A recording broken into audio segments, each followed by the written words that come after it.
All right, Dan Soder, Joe List, comedians. Dan, I did the Bonfire Yeah, show. Fun, had a great time. I'm going by DTJ from now on, or DJT. Down syndrome Justin Timberlake from now on. And Joe, I don't think I've met Joe. No, but, nice to meet you. A heralded comedian, and it's kind of nice. In New York, I haven't gotten out to New York in a long time. You always hear about the scene and all the comedians that are making the scene and playing the clubs, and I'm just in Glendale, California, doing nothing. So it's nice to be part of the scene. Yeah, thanks for having me. I'm excited. I'm a fan. Joe, well, thanks. So Joe, you've toured the world, opening for Louis C.K., and we got a movie coming out as well that I'd love to talk about. Well, let's talk about that. 4th of July. So that was co-written and directed and funded by Louis C.K. and select theaters. How that, I mean, obviously it came about because you impressed him, because you opened for him all over the place. Yeah, we were having regular sex, and then I threw a movie idea out there while I was coming. Post-coitus, it just rolled over and you went, "Hey Lou, can we do a movie?" No, yeah. So we met in like 2015, and I started touring with them. We became pretty good buddies, and then during the pandemic, we'd always talk movies. We're like movie cunts, you know, similarly annoying about movies. And so we started talking movies. And one day he called me. It's a funny story, to me at least. He called me one day and said, "I got a movie idea." And it was a musical about the band Bad Company. And like a Mamma Mia, but for Bad Company. And Yeah. like, there'll be a guy with long hair, you know, brushing his hair, and he's singing "Feel Like Making Love." Bad Company was one of the few bands that had the Triple Crown. They were called Bad Company. They had an album called Bad Company. They had a song called Bad Company. A hit, yeah. A hit called Bad Company. So they had all three. And I'll think of the next band that had all three, but continue. Now I want to think of it. Well, it's definitely, it would be fun if you unearthed a song called Bon Jovi and it just sucked. It could have been the band Big Country. Oh, Okay. that sounds right. Big Country was the band, Big Country was the album, and Big Country was the hit. Yeah. Boston never did a song called Boston. No. Chicago never did a song. I'm just trying to think of all the bands that have named their album after their own name or self-titled. Yeah. You should have to do that as a band. You should have to do a song named after your band to be like, why did you call Yeah. it that? Hoobastank is a song about when a man loves a woman. And Well, Incubus, isn't Incubus a ghost that rapes women?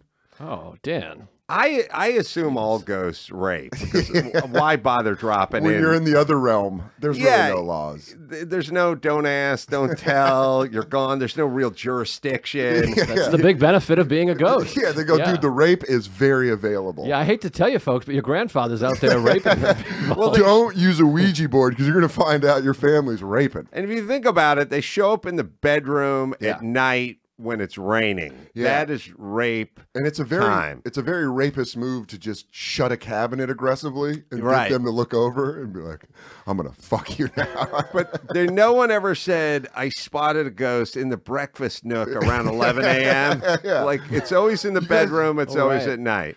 Yeah, like 2 p.m. down by the mower. I think I saw my Yeah. old uncle. No, they're in the bedroom. They're raping. Yeah, And if they're not, they're leaving money on the table. that's like Ghostbusters could have been a much darker movie, Mm-hmm. just about ghosts raping. There was the ghost rape movie with Barbara Hershey, I think. And someone's going to have to look it up. But Hannah and her sisters? the whole thing was, yeah, Woody got in on that. No, Just the whole- imagine there's a ghost. The effect was that she was like topless and her breast was moving without any hand on it. And I'm always, as a mechanically minded guy, I'm like, did they use compressed air? Like, how did they? There's a bunch of PSI just making that tit bounce. Well, you see those astronauts testing and their cheeks are all puffed out and everything. Maybe it was a centrifuge. And there's just a guy in a bar in fucking, LA in Studio City, and he's like, that tit moving was all me. Yeah, that was me. I was idea. my compressed air. I used an M-Glow 2200. 20-gallon tank. A lot of guys want to go with 10. Those are fat tits, though. You got to push them. Yeah, I'll go with the 10 up to a B cup. Once we step into C, I go to 20-gallon to two-phase, 240. Honestly, bring in some real knockers, we're going to have a problem. We're going to have a real fucking problem.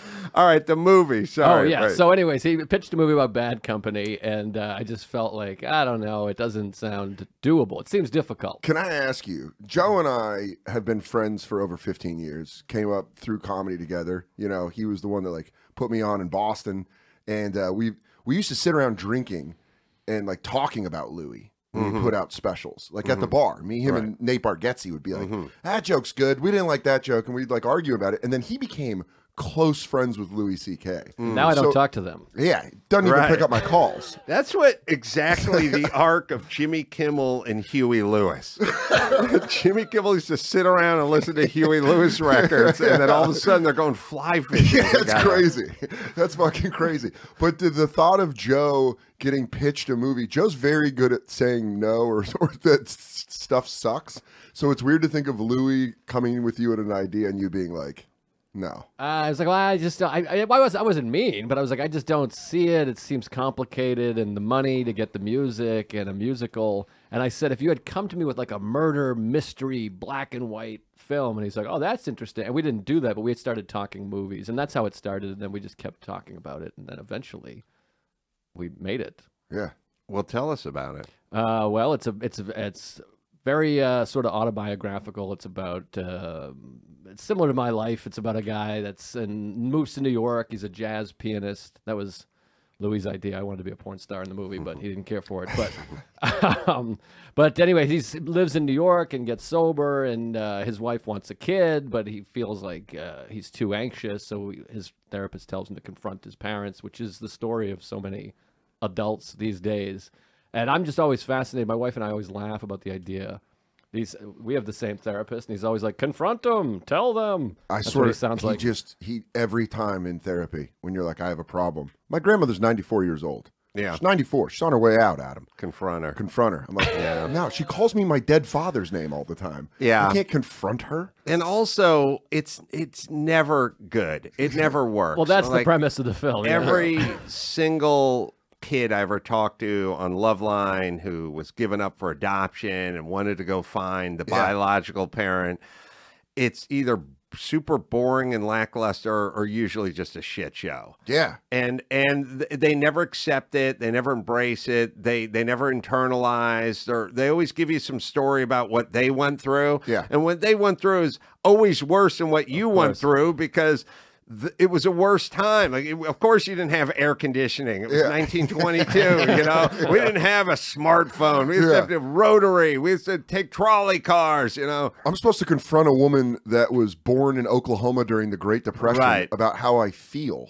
And she's like, I've shoved that down. I've made it 94 years. Right. And there's a lot I did the best I could. Yeah. There's a lot of, here's what I went through. Always trumps what you went through. Yeah. And then there was a lot of, here's how my dad treated me. He woke me up every day by taking a Tiparillo cigar and putting it on my forehead, lit. Okay, I just threw water at you. Yeah, you know, like they do this thing where you're never gonna get to that level. Yeah, it's always what you went through is always the watered down version of what they went through. Right. And then so the phases are, initially you feel bad. You're like, oh, geez, I didn't know you were molested, Mom. Oh, geez, I didn't know you had to work in a quarry, Dad. Like, I didn't know. And then some point you're going home in your car, and then you get angry. Like, fuck that. I was trying to get this across, and all they did was give me this story about their life. So the excuses. Never going to work. But did you try? So that's essentially the premise. And I go to Maine where my family's vacationing, and they're drunk and crazy and fun. And Nick DiPaolo is in it, and he's amazing. And Bobby Kelly and Tony V. And it's a really great fun movie. cast. Yeah, Dan saw it. He can say it's good. And when you go see, as you know, you've gone to friends screenings before. There's the 5 minutes before where you're like, come on. Yeah.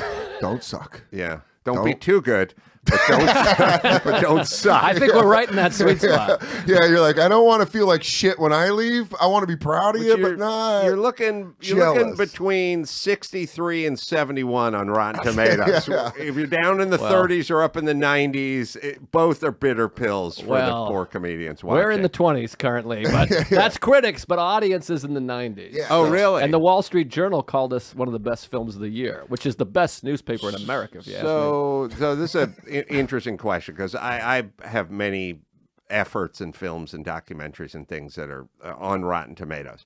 And since things have turned, basically since Trump, anything I do after Trump, it gets panned by the critics, or they don't review it at all. That's the other thing they do. So I'm guessing Louis with the critics took a bit of a panning, right? I mean, there needs to be an explanation. There's a modern day explanation when the critics have it in the 20s and the people have it in the 90s. Yeah, it's you know, you want it because we saw the movie at the Beacon Theater the opening night, and we were a bunch of comics. Joe had a bunch of comics come out, and I sat with Sam Morrill and we watched it. And after we were like genuinely like moved. Like that's an incredible movie. We were so proud of Joe. We were so proud of Bobby and everyone in the movie, and it was so fucking good. And then you saw the reviews come in, and you're like, damn, this is all Louis hate. It is. It's all like you would read the first couple things, and you're like, they don't even get to the movie. Yeah, they're just like, he thinks he could come back, this motherfucker, and you're like, it's not even about. Yeah, the first third of all the articles are about Louis, and then a lot of them are like, this is an allegory for him, and you're like, I wrote it, it's not. It's not. Is that weird seeing something you wrote be translated like? Yeah, I guess it's just part of it, and it's funny because people that hate Louis do that, and people that love Louis, somebody was like, is this an allegory for America's standing in the United States? And I'm like, yeah, Nick DiPaolo is China, and Bobby Kelly's Japan. I'm like, no, it's not. It's just about what it is. But I don't know. I mean, I don't want to say, hey, we made a perfect film and fuck these guys. They just hate Louis.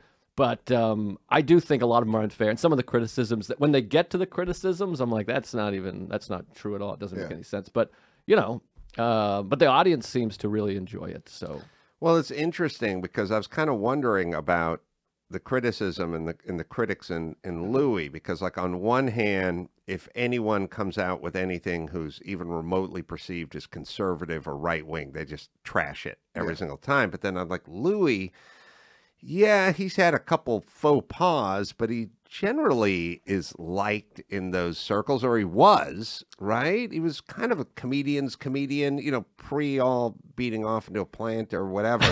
Or was that was Weinstein? a different game. I think that was Weinstein. All right, beating off onto a carpet square, worse. But I used to do carpets. So to me, if a guy has the dignity to beat off into a potted plant, I appreciate it. But what I'm saying is he was a darling for a while, right? Of course, yeah, he was the darling. I mean, he was on the cover of Rolling Stones and presenting at the Oscars, and you know, whatever, things go the way they go, I guess. But listen to Dan talk about how good the movie is. Yeah. Yeah, I mean, it was a bummer to see your friend make this awesome thing, and then just knowing that, like, you know, blog fodder or like press, you know how the press is, they just need something to eat, and it's like, this is just a good movie you're getting in the way of, I don't know. But interestingly, the New York Times, I think it was the New York Times, I could be wrong, because I read all the stuff. The New York Times like kind of panned the movie and were like, fuck Louis. And then at the bottom, it's like C-. And I'm like, that's not bad. That's a passing C. I'll take a C-. And they even praised the cast. So, and a bunch of people were like, he cast himself as the therapist. And I was like, well, that was my idea. I thought he'd be a good therapist. I loved it because I liked seeing Louis play our therapist, Alan. Yeah. Well, do you, and we'll talk about therapy in a second. Here's what I tell everyone when they talk about the press or articles or, you know, we're writing an article about the Man Show or whatever it is. I go, you have no idea how much of the shit you read is wrong until they start writing it about you. Yeah. So back in the day, before they were writing it about you or your movie or your project or how things went, you just sit down and read an article and go, I guess that's how it happened. Yeah. They write one about you, and you're like, no fucking way. They didn't even get close. And now it makes you think, well, now all the articles you're reading about others, how close did they get? Of course. Yeah, exactly. And that's what's interesting about having friends that something started happening. I got thrown off. When you have friends that are famous or successful, you get inside stories of like, No, no, no. Angelica Houston was doing coke on the boat, and you're like, what? Really? I mean, I'm making that up. I don't know anything like about James Angelica Caan didn't freebase the coke out of her asshole. yeah. It was on her butt cheek. And you're like, oh, I got it. Danny's been dead for 10 minutes. I know. I'm sorry. Is it too soon? Is it too soon? Fuck, man. I don't know. That's Sonny Corleone you're talking fine. about. I don't know. It's also one of the coolest stories of all time. The guy smoked coke out of a playmate's butthole. Wait, did he really? Oh, because my Angelica Houston was just me trying to improvise. And now I feel like people are going to be like, what is I was just bringing up a new credit for James Caan that people might not know. I did not hear that story. Yeah, apparently that was like a thing that he did. Does it hurt more reading movie reviews or stand-up reviews? Well, the movie reviews, I'm surprisingly not bothered by them because the movie's doing very well, and I don't agree with the critiques. Stand-up reviews I've never read. That's so personal. That's just you. I get plenty of stand-up reviews on Twitter. The whole thing about not agreeing with the critique is great, but you have to think about the other million people who are reading it who are taking the critique as gospel and not factoring in all the other factors we talk about. But I do think, doesn't it feel like true film criticism is dead because of, I hate to be like cliche woke culture's bad guy, but it feels like if you make a movie about civil rights, you have to be like, we loved it. Right. Yes. Because nowadays, if you critique a movie about civil rights, it becomes like, hey, you don't want civil rights? Yeah. And you're like, what? No, I thought the characters sucked. You know? The dialogue was stale. So it does feel like, I think a lot of people maybe are worried to be like, this movie's pretty great. Because they're like, you fucking piece of shit. But again, I'm not saying we made the best movie of all time. Maybe some of the criticism is warranted. But I think a lot of people know that and they see the audience score, or they see the criticism and go, well, this is just about Louis, so I don't trust this. Let me go see for myself. I hope it's the case. How's the stand-up scene? Is it back 100% in New York? It's been back for longer than the clubs want to admit. Really? When they were having indoor shows, when we got to come inside. Yes. Because L.A. Sure, during the summer months it's hard to do outside shows. In the winter, not that terrible. Started getting bad around here, and we were like, can we please come inside? And they were like, don't tell anybody. And you do these shows where they're like, come on in. Yeah, it's weird. They had a speakeasy version of like women's hair where they like go in garages. I love the science behind it. Like a fight club to get a perm. Right. Where there's a sterile beauty parlor down the street, but we're going to do it in this old garage with radon gas. Move the Tacoma. We're about to fucking put in some highlights. Right. And people were it just shows that people aren't going to stop. They're just going to move. It's like Prohibition and we get bathtub gin. Yeah. I think the funniest one that happened during the pandemic was the Stand Comedy Club in New York was doing outside shows. And then they were like, we're gonna open the main room, and we all got so excited. And the booker was like, "We're gonna do inside shows." We'd been waiting to do inside shows, and then Chappelle was like, I'm going to do those shows. And so then we all had to go back outside. And there was just a night where I was just sweating outside bombing. And there's just a line of beautiful people waiting to go see this exclusive Dave Chappelle, Chris Rock show inside. And you're like, this sucks so bad. Just all these Union Square heroin kids staring at you. And you're like, fuck, this is what it is again. I also remember walking by the line to get in and just getting like...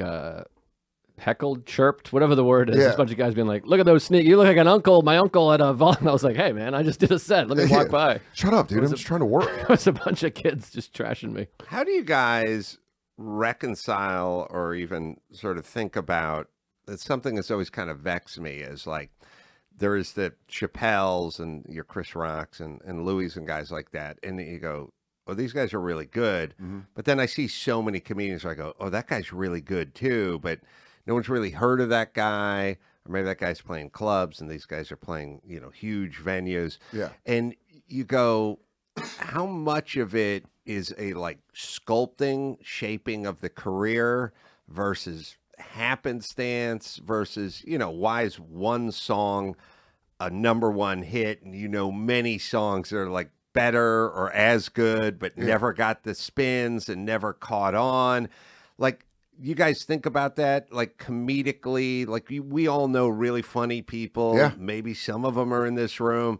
And you think like, how come this guy's playing arenas and that guy's playing? And I know some of it is like Netflix. And I think it comes down, especially these days, there's people that are very good at marketing, and there's people that don't have a gag reflex. So they're able just to be like, here's everything. Watch me, enjoy me, embrace me. And then there's people, I don't know, I'm more of this kind where I'm kind of like, I'm stupid. Just like, just come and see the show. I hope you like it. You know, and I'm bad at being like, I'm the best ever. I'm just kind of like, I got 2 jokes that I really like. You should come see those for that. But it's, I think we're in the age now where people that push themselves, because everyone now is like a little company, and the people that are really good at marketing are very successful right now. Yeah, like very successful. The first time, I remember I was in, I don't know, doing a show in Miami or something. We had to drive to Orlando or somewhere. I don't know where. We had a 2-hour drive, and this is like 10, 11, 12 years ago. And we're leaving, and they handed a Kevin Hart CD out, like at a new comedy CD or something. And we all made the 2-hour drive. And I was like, we got nothing to do. And we popped it in. I was like, it's not funny. Like it wasn't funny. And I was like, now I'm sure a lot of it was physical and stuff. It didn't really play well in the rental car, but it was just a lot of like, you know, my dad does this, and then he goes, woo, you know. And I was like, oh, this guy's not funny. And then everyone in the car went, nah, that guy's not funny.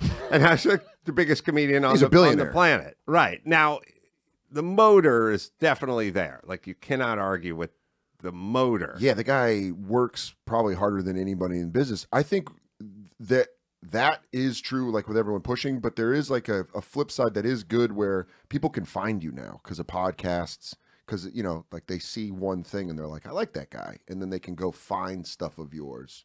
Like a band. And I think Kevin Hart is talented. I'm just saying, and super motivated. But when I was listening to CD, I wasn't laughing. And I would have been surprised at the time if you told me he's going to blow up to be, you know, one of the biggest comedians on the planet. I don't know, maybe the biggest working right now. I don't know. I think he's got to be. I mean, he's the top earner. I think I think he's the top earning comic. I think he does arenas. But I remember like hearing Doug Stanhope for the first time, like on a burnt CD, and Me too. Yeah, it was, and you put it on, and you're like, what is this? Right. And it just changed. It's like the opposite of what you felt with Kevin Hart, where you're like, holy fuck, I've been watching watered down Tonight Show sets and shit, and you hear this, and you're like, this guy's fucking incredible, and find other albums. Right. So it works both ways, but I think mainstream, whatever that is right now, isn't doing well.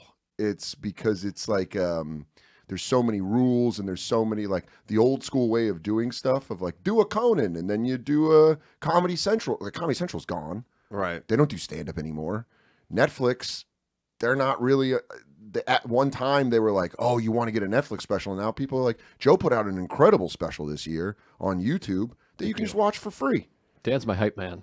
Yeah, that's why he brought me in. I didn't bring him in. It's going to feel like I actually brought you in now. Yeah, he brought me in to hype everything up. I'm getting $100 for this podcast from Joe. We fast forward 20 minutes. Joe had a solid DM earlier today. Here, I took a picture. You guys want to see his penis? He's got a good piece. Pull it out, Joe. Yeah, so we're at that point where we've been able to kind of create a meritocracy where we've just sort of, you know, no longer are at the whim of Netflix or HBO or whatever. You can just put your own stuff out, let the cream rise to the top. I feel like it feels closer to that now because with YouTube and podcasts and everything and Patreon, it's like it's easier to cut out a way, because in the old days, if you didn't get through a gatekeeper, you were kind of fucked. Yeah. Right. But now you can circumvent it. You can do that way. You can get on TV and sell a show, or you can just do a show on YouTube or your own podcast and kick ass.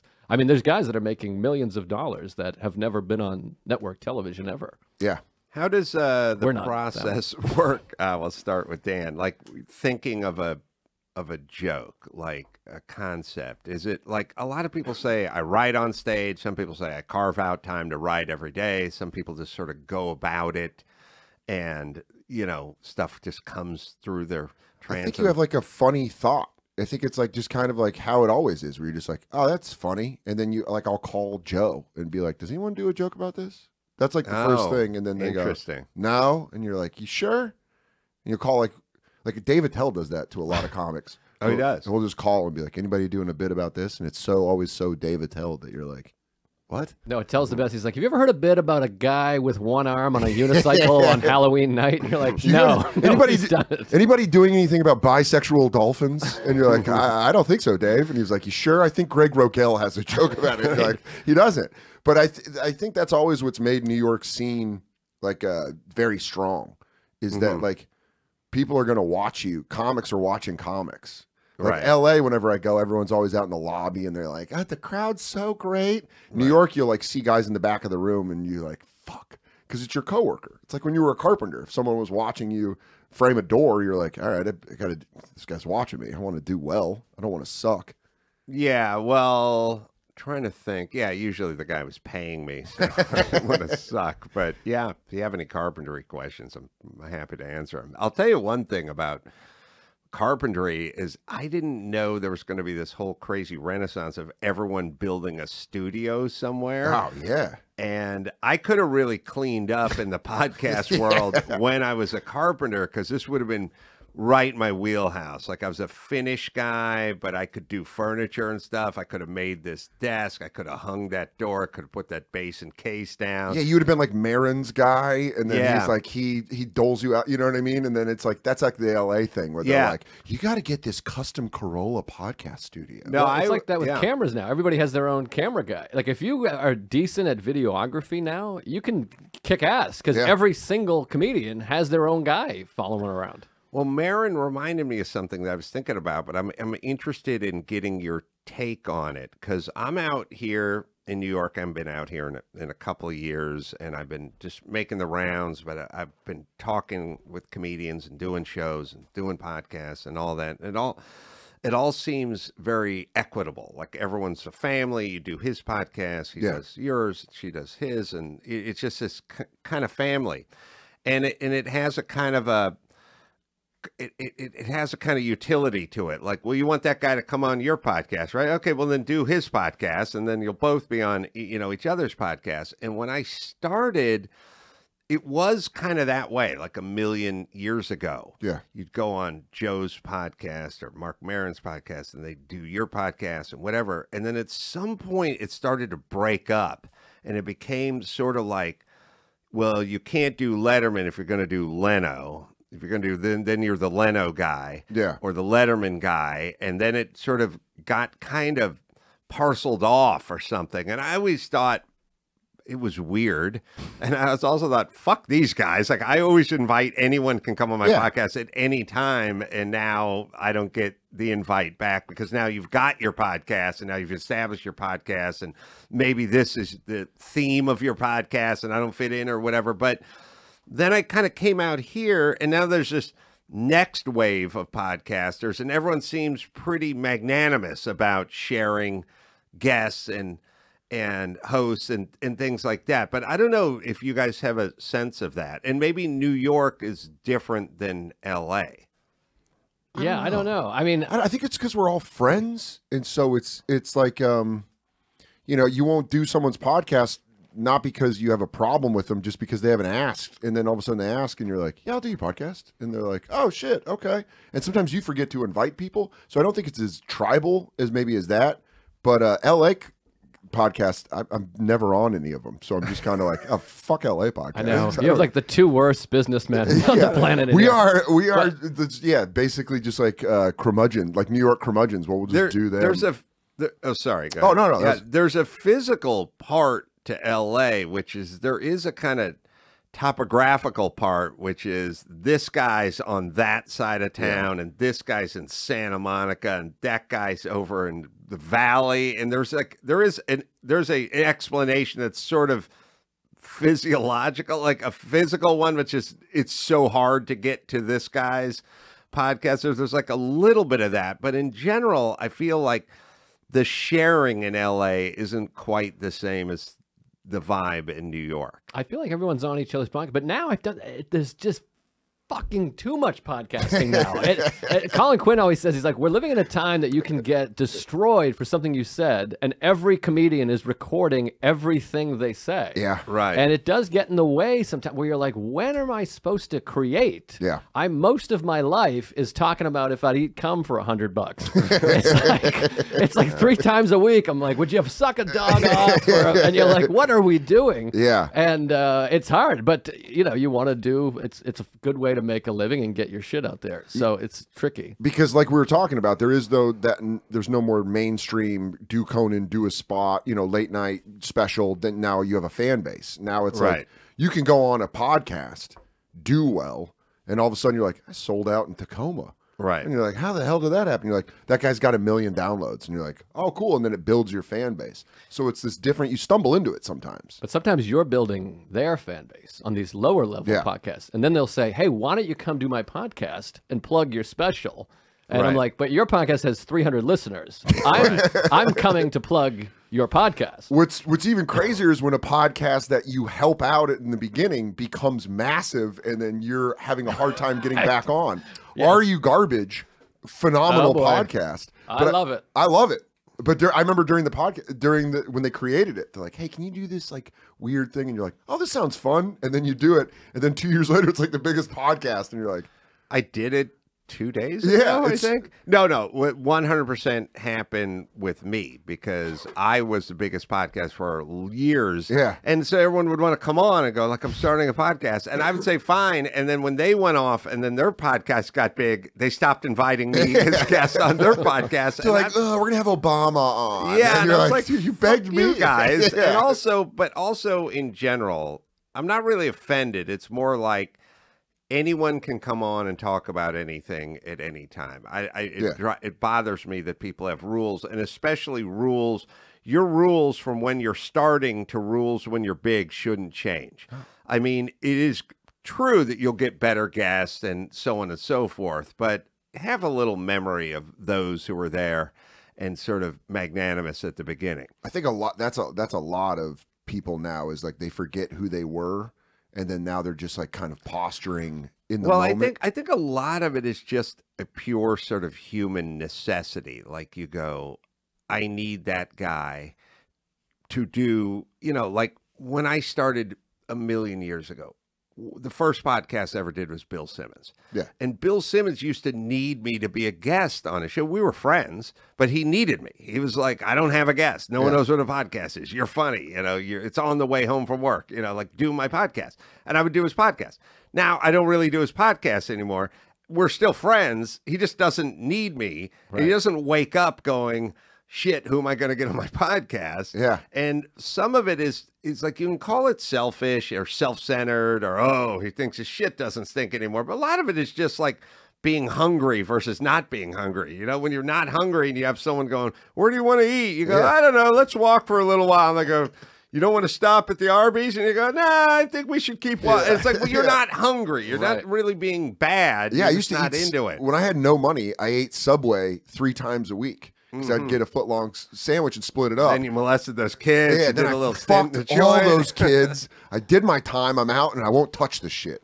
But now I don't even like, I'm like, Subway. Is this still an analogy I can't follow? I don't know.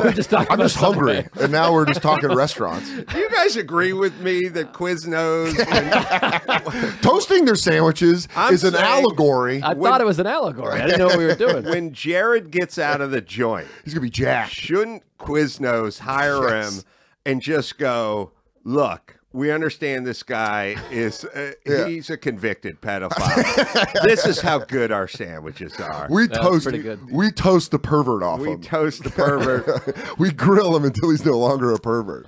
But the thing that I found, I was having this like bizarre thought about podcasting the other day, and would you guys tell me if it rings true?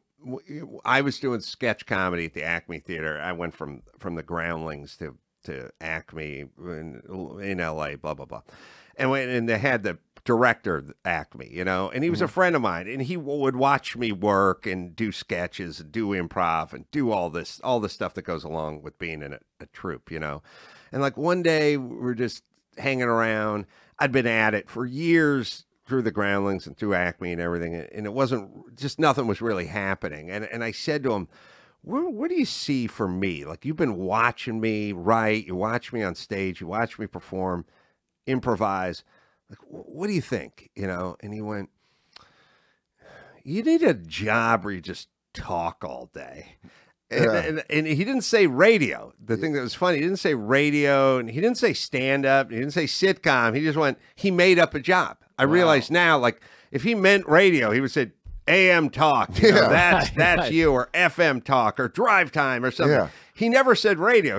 He made up a job in his head in, like, 1992. He just went, you just talk. But he knew it was like magical. Like if you had a roommate who just ripped bong loads and beat off, and you went, you need a job where you just smoke weed and touch yourself. You know? But it's a made up job. And I had this weird thought. I was just walking around my neighborhood the other day, and I was like, oh, that's what this is. Yeah. That job that Mark Sweeney thought of in 1992 for me to do turned out to be my job, even though it never existed, just sitting and talking all day. Is he still alive? I want to know my your he touches your head. You need to fuck a guy every morning. I'm like, oh. Yeah, you need to do gay sex on film. Like, you're going to have to wait like 17 years, because from the time he told me this is what I should be doing to the time I did my first podcast, it was probably about 17 years later. I got time. He's a slow burn oracle. He really takes his time. But I think about that especially with the bonfire,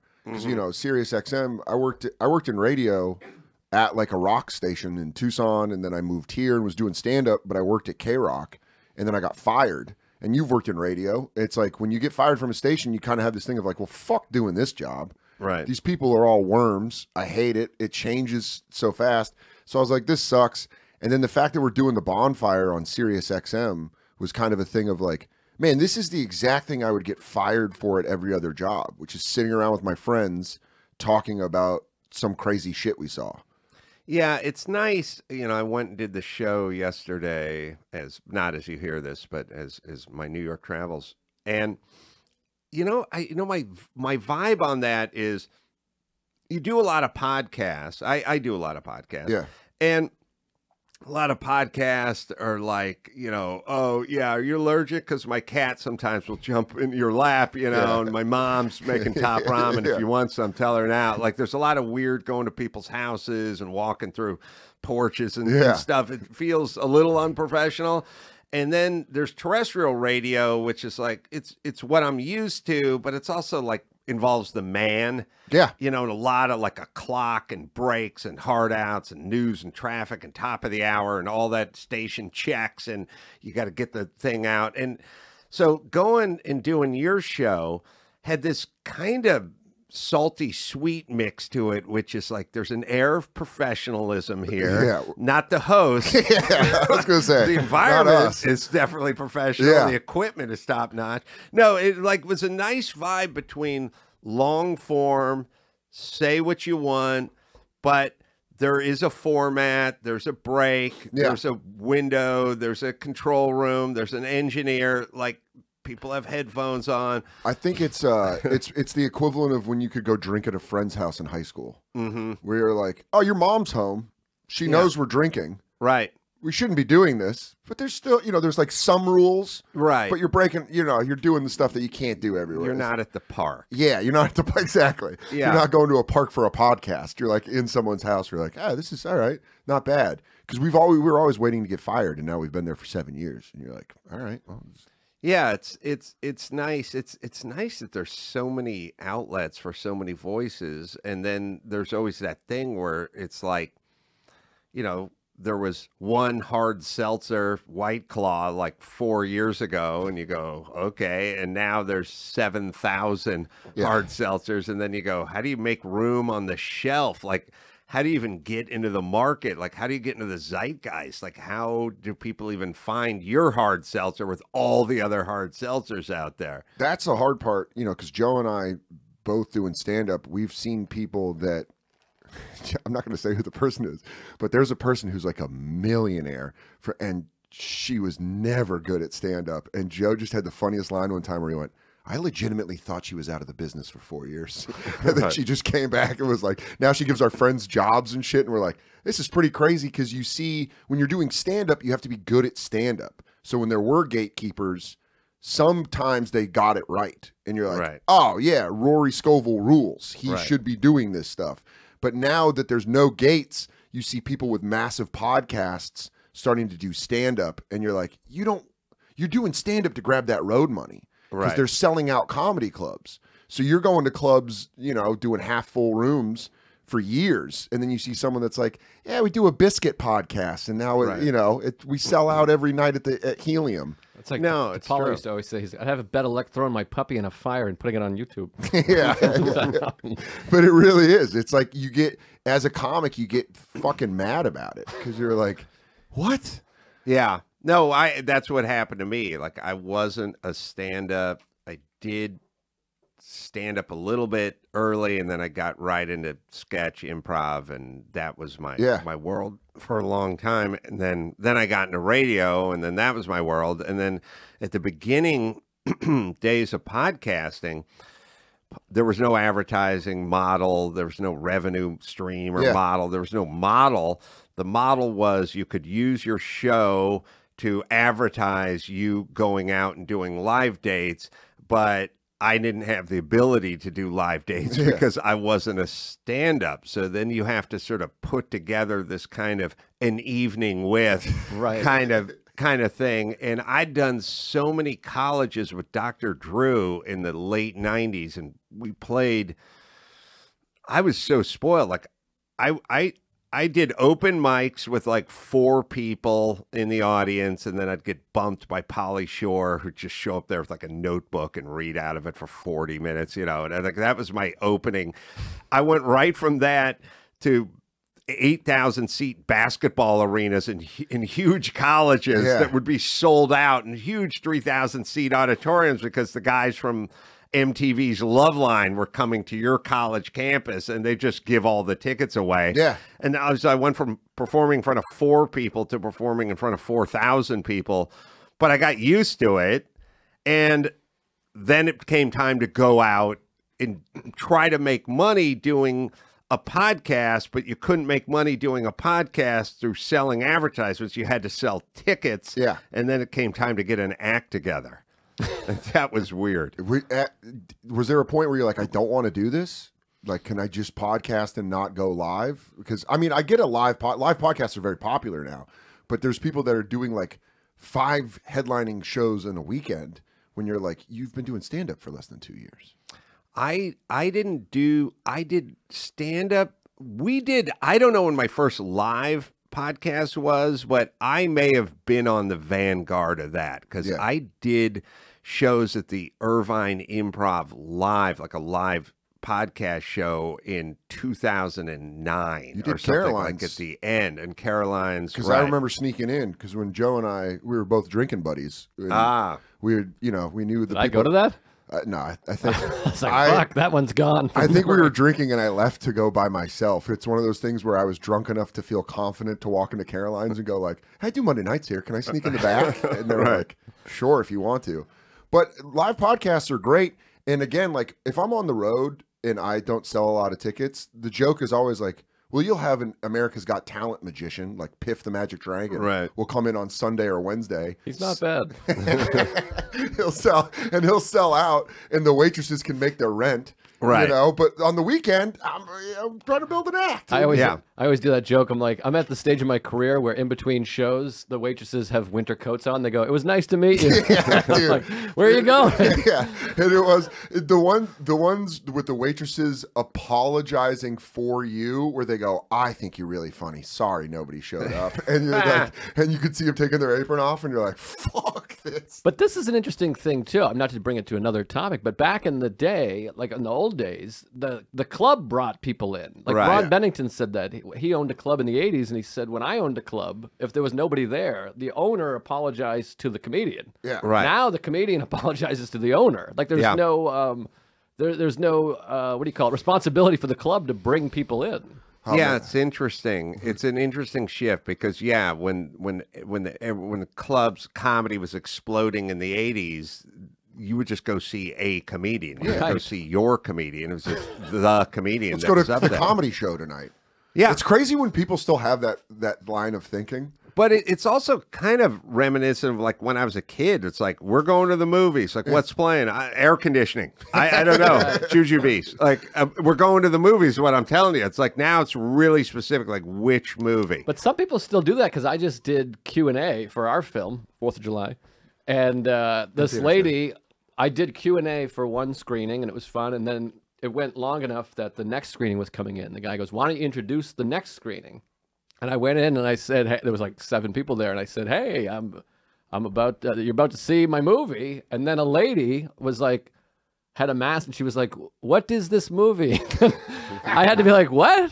She's like, what's the movie? I don't understand. I was like, Who are you? How did you get here? Are you manager of theater? So some people, I think they're Eastern European. Yeah. Maybe she was hiding, but some people still go to the movies just randomly. All right, we need to take a quick break. Back with Dan Soder and Joe List right after this. Well, let me tell you about Simply Safe. Does anything matter more than safety for you and your loved ones and your family? Well, of course not. So that's why so many people choose Simply Safe over other home security companies. I trust them. I recommend Simply Safe. I've been using these guys for years. They've been a sponsor for years. Peel and stick. Put the sensors anywhere. No wires to pull or holes to drill. Batteries last up to 10 years. 24/7 professional monitoring. Simply Safe. Their agents dispatch police or fire responders, or I should say first responders, who could be firemen, the moment a threat is detected, even if you're not home or can't be reached. Just $1 a day. No long-term contracts or hidden fees, and you can customize the perfect system for your home in just a few minutes at simplysafe.com/Adam. Go there today. Get a free indoor security camera plus 20% off with interactive monitoring at simplysafe.com/Adam. Concrete. Oh, this is good stuff, and you need it. Your body makes half the creatine it needs, and the other half comes from your diet, but most American diets are low in creatine-rich foods. Concrete, patented creatine. HCl is the favorite creatine of elite, well-informed athletes. The #1 bioavailable creatine and the only microdosing creatine. Just 1 small scoop per 100 pounds. So if you're 200 pounds, put in 2 small scoops. Comes right with the container. Creatine is required for functional energy in every cell. Your brain uses about 20% of the creatine in your body. Your immune cells need it to protect you. Heart cells need it to pump. Lung cells need it to breathe. It's concrete, right, Dawson? Take control of your health, both body and mind. Build a better you with Concrete. Register now at con-crete.com/podcast. That's con-cret.com/podcast for a chance to win a $500 Walmart Visa gift card. Available now online and in-store Walmart. Concrete is truly life-changing and performance-enhancing. All right, we're back. The show, obviously the Sirius XM show, The Bonfire. Big J's on that show as well. Very good time. I recommend it highly, especially my episode.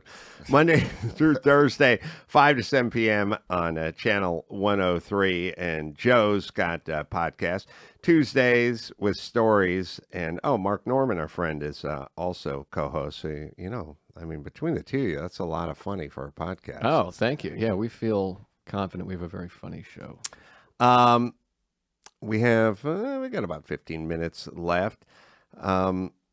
Trying to think of a good way to discuss the last 15 minutes of this show. Getting Projects, nervous. yeah. This feels very serious. I Trying thought you were to going to ask a think. really serious question. No, Like Roe v. Wade. What's your take? What's your take? Stand-up specials. Do you think that's going to be sort of the wave of the future? Is like do it for yourself, do your own, release it, and let the public vote with their clicks and their eyeballs?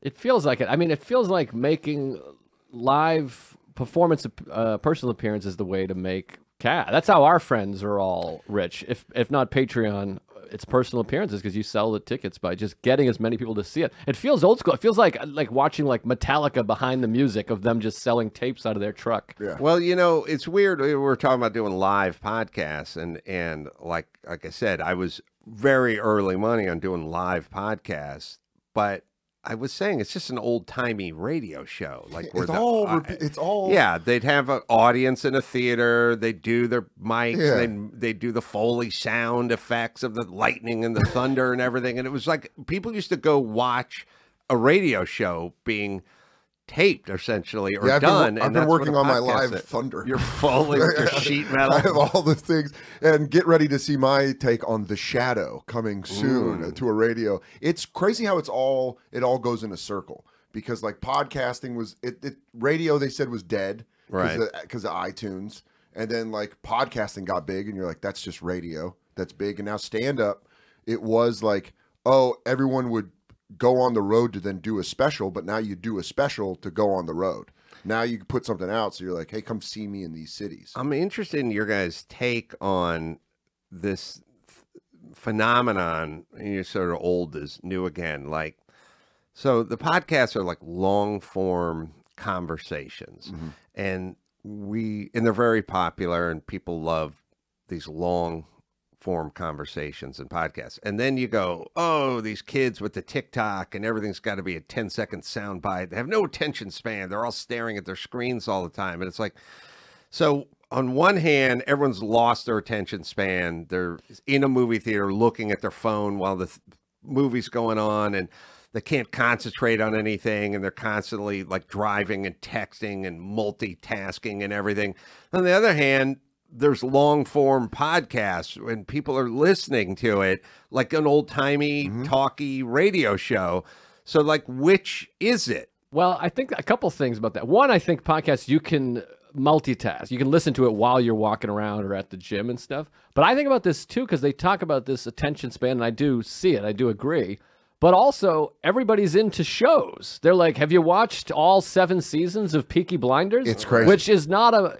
Like, movies are less popular, and they're 90 minutes. Yeah. Everyone's like, have you seen this TV show? It's 85 hours long. I mean, the new season of Stranger Things, they legitimately did 3 episodes that were movie length, like 2-hour long episodes. Yes. And you're like, these are movies. Right. They're just making a season of movies. It's like if Godfather came out and they're like, it's a TV show, 3 episodes. And you're like, this is fucking crazy. I think it's also people chop stuff up. So people, like, if you're watching a TV show, now that everything's streamable, everything's on demand, you can like pause it and come back and be like, where was I? And you're watching, like sitting through a stand-up special. Yeah. No, I get it. Like, you guys are younger than me, so you'll probably not vibe with this concept. But the first time the notion of TiVo was introduced, probably 2000 is when somebody told me about it, or I got one or something. They were like, you can pause live TV. Yeah. I was like, get the fuck out of here, you sorcerer. Yeah.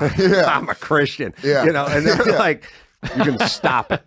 I was like, we could do freeze the actors, stop the football game. What are you going to do, call timeout? So like, no, you can stop it, go in the other room, make a sandwich, come back and pick up. We left off live TV. I was like, it's impossible. And then every single person learned that they had an alcoholic cousin that thought he invented it himself, where he goes, I always said you should be able to fast forward through commercials.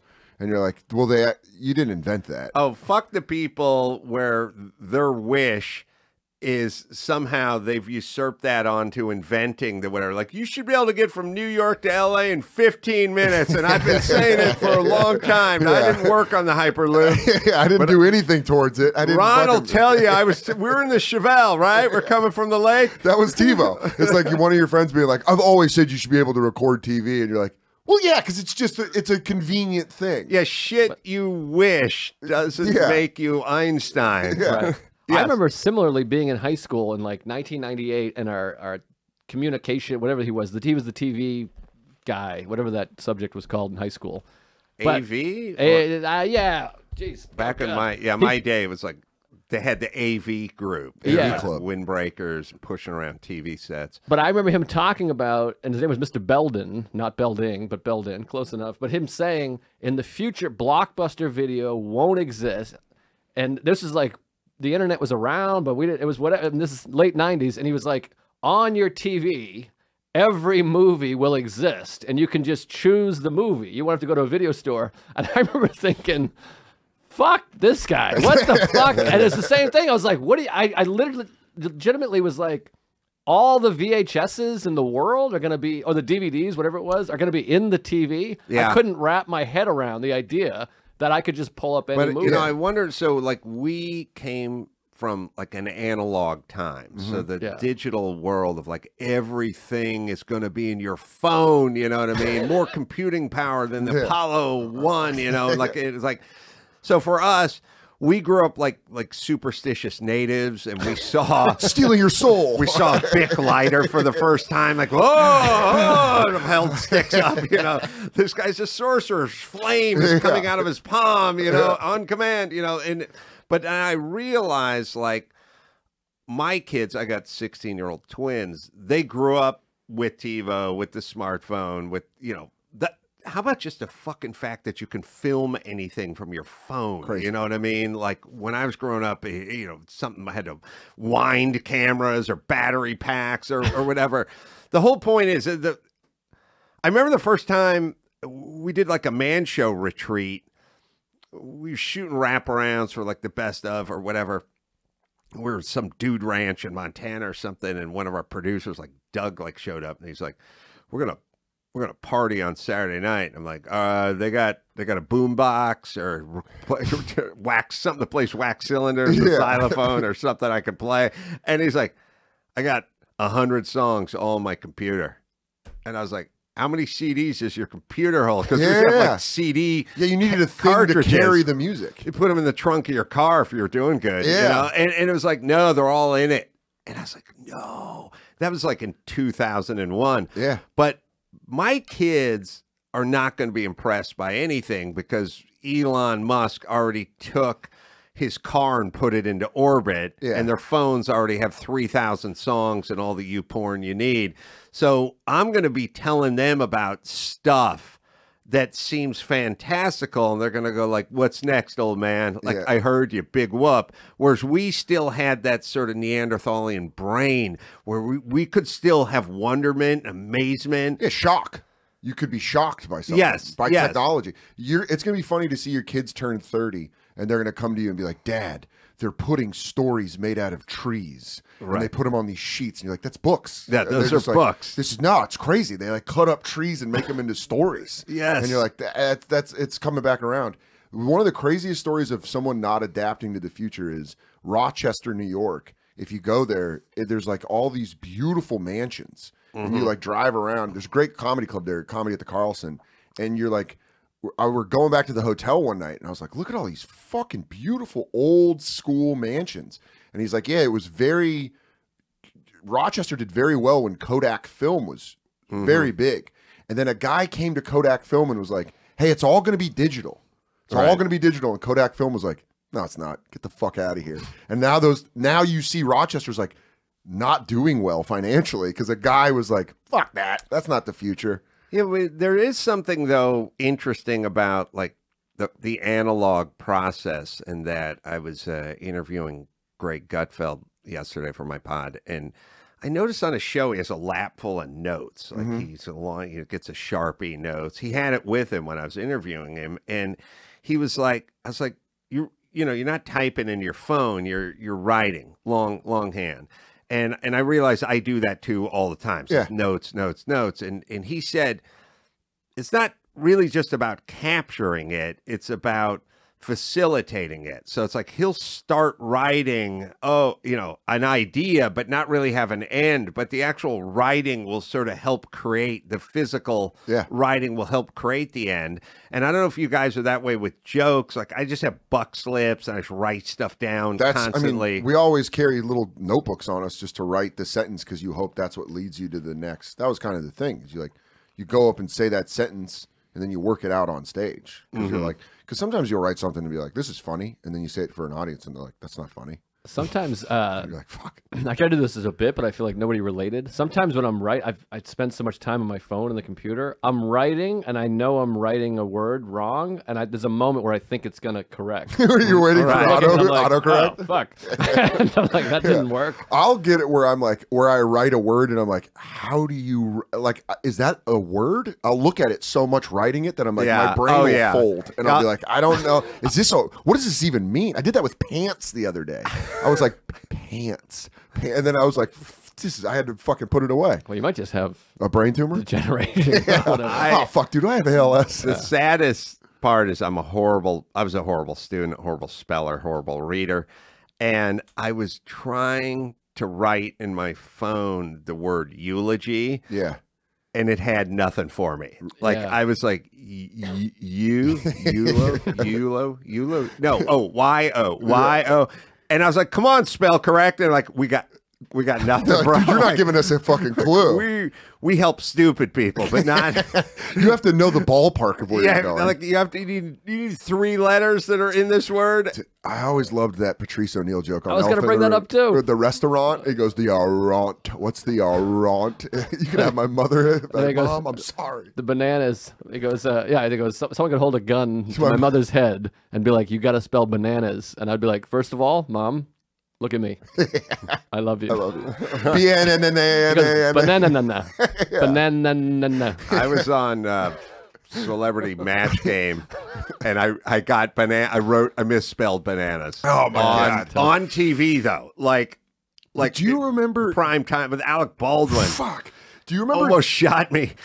Okay. The Dan Quayle. Oh yeah. I was going to bring up Quayle too. Do you remember Dan Quayle did the thing about? Was it potatoes? I think it was tomato, or maybe it was potato. I think it was potatoes, and then he just got fucked for like 2 years. Yeah. So like, you idiot, you mongoloid, and he was like, and that's a mistake. Now I'm like, I would have said that, and I think they're both in the dictionary. Like, it's one of those things where both are because he said no e. That was like the thing. He goes, "There's no e at the end," and then everyone was like, "You fucking moron!" And like 91, they're like, "You fucking idiot!" And it is weird how incensed people get about spelling. Yeah.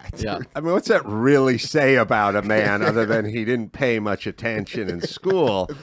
And by the way, the greatest spellers in the world are people you'd never want to have a beer with. Right. No one ever goes, "Hey, we're going out for a good time. That guy's an excellent speller. It's going to be an awesome night." You know who's a good speller? Ted Kaczynski. That's right. That guy's excellent at spelling. And 11-year-old Indian kids. Yeah, those are the two on the groups. Spectrum, by the way. You want to hang out with them? They're either writing a manifest or winning a gold cup in fucking a spelling bee. That's it. Yes. I would. I misspell shit all the time. I need my phone. Yeah, I'll use my phone to correctly spell it and then write it down. There's a great Dan Bulger comic in Boston. A good buddy of ours has a joke about spelling words wrong, and he's like, "I will defiantly be attending your mother's funeral." Yeah. He didn't know how to spell definitely. Yeah, I love that joke. Yeah, I know. We should kind of, I don't know, maybe dumb people who are slightly uneducated should like tear a page from the black playbook with spelling, where it's like, we just spell words how we want to spell them. It's our culture. Fuck you, and it's part of the culture. Yeah, this is the dumb culture. This is how we do it. Eulogy is now, YEU, however the hell you wanted to spell it. Diarrhea is one for me. I've never been able to get right. I've spelled diarrhea so poorly in my phone that same thing. It just says no replacements found, and I'm like, fuck. Do you guys ever trip up with words? Like saying words? I learned that nuclear that'll fucking sideline me. The two that were tough were nuclear versus nuclear, and then there's desalinization, which is either desalination or desalinization, then you find, I'll tell you what pisses you off. When you say it one way, you go desalinization, and then your fucking Poindexter friend goes, "No, it's desalination." And you go, "Oh, I feel stupid now because I said that on stage or whatever." Yeah. And then you go look it up and it says you can say it either way. Right. Then why be a dick? Why be a dick? You can say it either way. You know what another word, pronunciation for that is? Clitoris versus clitoris. Oh, yeah. I got in an argument with my grandmother about that once. I swear to God.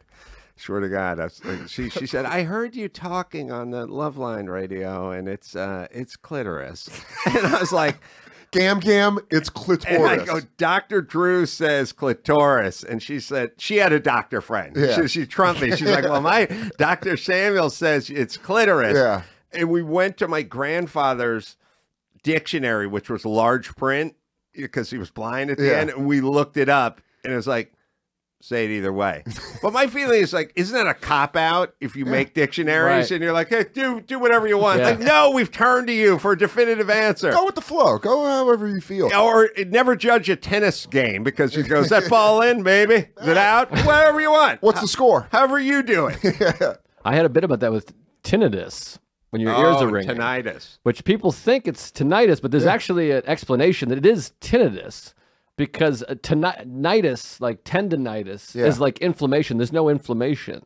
And it's spelt different. It is tinnitus. And the joke was the doctor on a YouTube video was like, it's tinnitus. And then every comment was like, fuck your mother, you fucking retard. And I was like, well, this guy's a doctor, but these people seem pretty adamant. They're so I don't know fired who to, up about it. I mean, like every comment is like, this guy's a fucking piece of shit.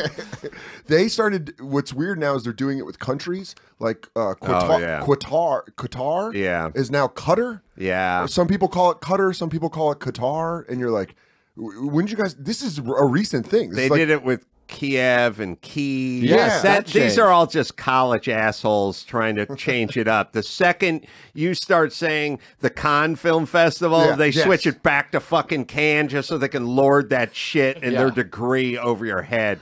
Fuck those people. My mom, I caught my mom doing that one time when I was a kid where I was like, that's not how you say it, where she would call Nicolas Cage Nicolas Cage. And I was like, no one's doing that. But she was so, like, this was before the internet or whatever. She's like, no, you can do both. You can call him either way. It's the kind of college elite version of the celebrity blowhard version where like, yeah, Bob De Niro and I have worked together. And if you just fucking call him what we call him, would you? We did it. You guys had a fucking coffee.